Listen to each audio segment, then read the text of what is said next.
Beginilah kondisi bangunan underpass atau jalan bawah tanah yang berada di Jalan Lingkar Kota Lahat, Desa Manggul, Kecamatan Lahat, Kabupaten Lahat.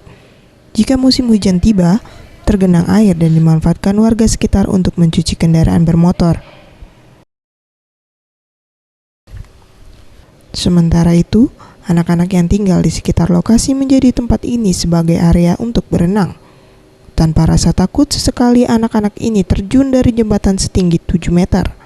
Dan ada juga yang memasuki genangan air dengan menaiki sepeda.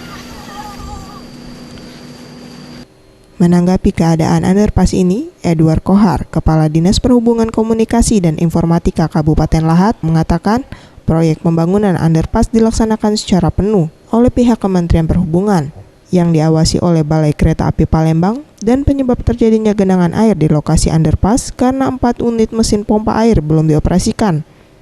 Jika seluruh mesin pompa tersebut sudah dioperasikan, maka air tidak lagi akan menggenang underpass. Nah sekarang secara administrasi, secara visi, pihak program, proyek, Menteri Perhubungan belum menyerahkan ke kita, ya, belum menyerahkan kita, masih ditangani oleh pihak PPTK-nya sama Balai Besar Kereta Api Sumatera Selatan, ya. Saya juga sebagai pengguna perhubungan sangat risih tadinya itu terjadi genangan, ya.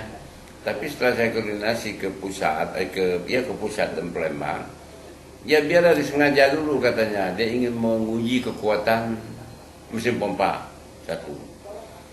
Dan memang jalan itu boleh-boleh difungsikan oleh masyarakat umum. Zulfikri, Sriwijaya TV.